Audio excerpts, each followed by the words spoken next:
Hi, so in the previous video we talked about pricing and how important that is.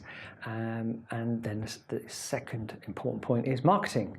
So marketing is equally as essential as the pricing, because if we don't get the marketing right, no one's going to know about it. So there's a number of elements, and what I'll do is I'll use an example of an open house that I'm just doing at the moment. It's actually on this coming Saturday, and I'll use some examples of the marketing I've done for that. So we'll start off with video. I think this is essential for marketing any property. So, I mean, this should be standard stuff. I think Facebook have said that 90% of their content in 2020, which is next year, will be video. People much prefer to watch a video than flick through photographs. It's an essential part of marketing anything really. I was going to say just not just properties. It's so much easier to and rather than read the wording, if someone's there talking about a property, it's so much easier to watch and more engaging. And then you can also sell a bit of the lifestyle if there's video of a lake or a tennis court, a swimming pool, dogs, kids, anything like that. So video is essential. And the great thing about having the video is then you can use that in all various marketing. So one of the important parts of marketing these days is social media. So that means Facebook, Twitter, Instagram, YouTube, Vimeo, Instagram, I think I've said that. So making sure that it's promoted on all the social media profiles. And I don't mean just stick it on Facebook and hope someone sees it. You've got to pay to have it going to a target audience. So I'd expect the video to be seen by at least 10,000 people. And that's not just random people, that's people who we think would be interested in buying this property. So we'd look at the area, so we might say it within a 20-mile radius. The one I'm selling is £1 million, so people tend to travel a little bit further. And we might say that it's certain age groups, so we could say maybe 40 to 65. We can have an income level earning above, say, £75,000 a year. And lifestyle could be families. So you pick the criteria of who you think the ideal buyer is. And in fact, I've done this a number of times with the seller and talked about who they think the buyer was, or would be, sorry. And looked at what their position when they bought the property. Where did they live? What was their family style? Did they have young kids? So social media, targeted marketing is the best value for money marketing, far better than anything else. It's very cost effective, very targeted, and people used to flick through newspapers or magazines. Now they flick through their social media, and it's like reading a magazine. And so we're targeting people there that aren't actively looking, and this is crucial.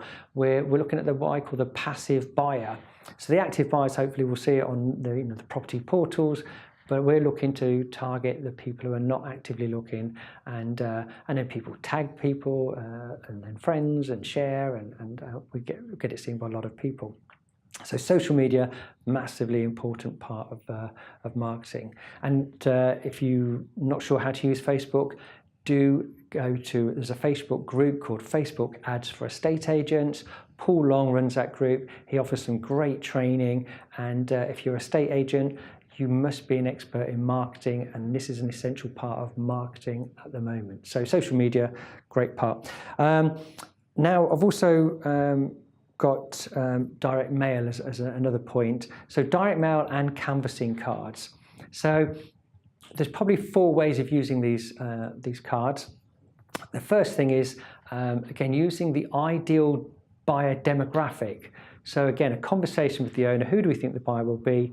So because the house was £1 million, we looked at people who are aged between 35 and 65 that were earning more than £50,000, that have got a family, they live within a 10-mile radius, and it came up with 438 buyers in that instance. And this is on the Fine & Country hub, or the same with the Guild hub. There's lots of software that can buy these demographics and the details of these people. So that's one way there. Again, we're targeting passive buyers.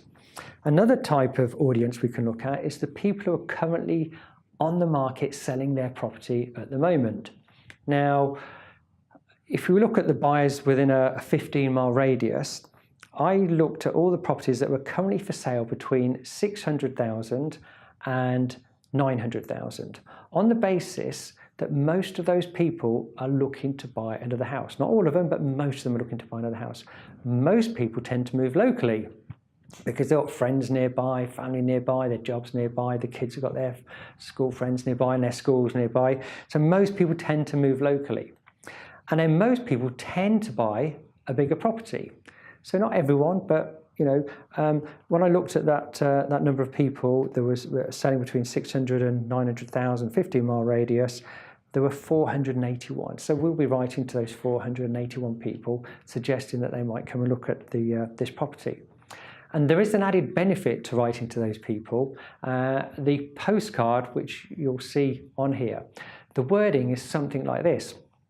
You've been invited to the open house because you may be interested in buying this beautiful home, or you may be interested in using Fine & Country to sell your house. Fine & Country have had a great deal of success selling properties using the open house marketing strategy.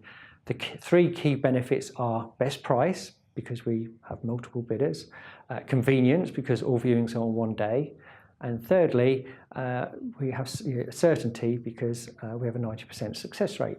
So if you'd like to know more about our open house marketing strategy, please call me on this number or come along to our open house on Saturday, whatever the date is and the time. Now, some of those people might be interested in buying the property you're selling, and so will come along to the open house. Some of them might be thinking, well, I'm not interested in buying that house, but I really want to get my house sold, and maybe I should be seeing what Fine & Country can do, and why don't I just pop along to that open house? So they'll come along to the open house, and what will they see? They'll see 10 or 15 or 20 buyers viewing this house on one day, and they'll be thinking, well, I haven't had 10 viewings in the last 10 weeks. I need to know what Fine & Country are doing differently. And they'll get and even if they don't come along, they'll get the postcard and they'll be wondering, I wonder if my agent has sent a postcard out to all the, to everybody in the area. And the answer to that question is probably no. And so it's a great way to generate more listings as well as potential buyers for that property. And obviously you're going to get more viewings because, if you have 20 viewings, 10 of them may well be people who are just coming along to see about what the open house is about. And that creates competition through the genuine buyers that can afford to buy the house and want to buy it. They're looking around thinking, there's all these buyers that are interested, I better make a really good offer. When in reality, some of these people are more interested in seeing what the open house strategy is all about. Another thing is we write to postcards to everyone in the area. So in this particular instance, a little village called Thurlaston, there's only about 134 people live there. So everyone in the village will know about this house for sale.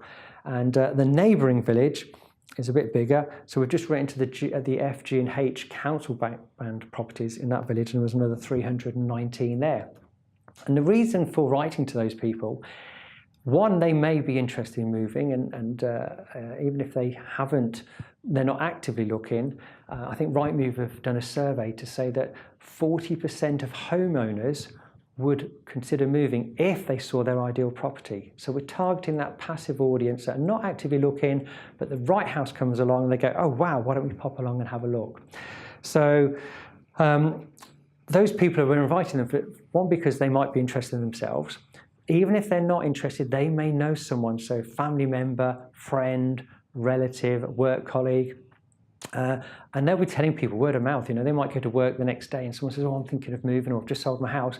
They'll be saying, oh, there's one just gone up for sale in our village or the next village, and they'll be saying how wonderful it is to live in that village. So they're your best sort of advocate for promoting that village and that area.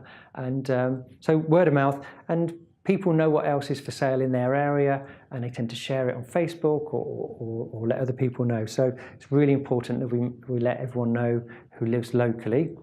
And then finally, I get some generic invitations, what I call canvassing cards. So these aren't direct mail, these aren't sent out, these are just printed. And I would take those to local private schools, local shops, high-end businesses, or shops in the particular village. So it's important we get those out and in the local pubs and restaurants and places where the buyer may well frequent. And And then obviously we've got the traditional methods, newspapers. I don't advertise in the local newspapers, but sometimes we do.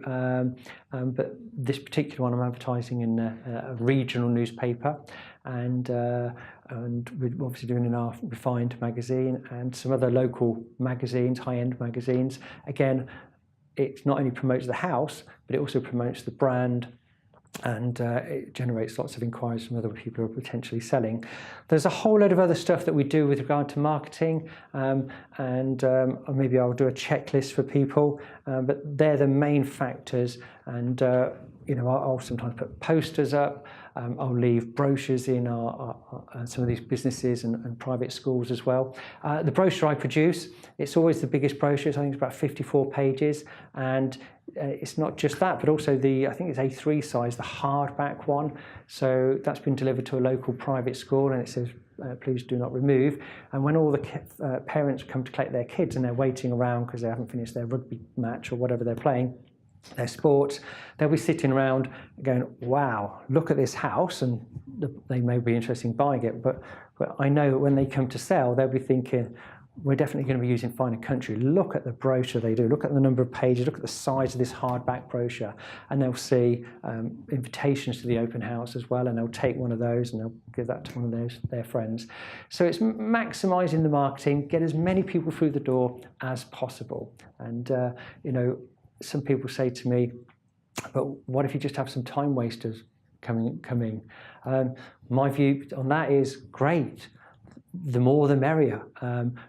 We want as many people there as possible so that the serious buyers feel there's a lot of competition to buy that house. So I don't mind if we've got a few nosy neighbours coming, and I even say to the owners, look, if there's anyone you want to invite, come round, bring them along. So that will help make it successful. So that's the marketing. And in the next video, I'll go through a few of the objections you might have when it comes to having an open house. Thank you.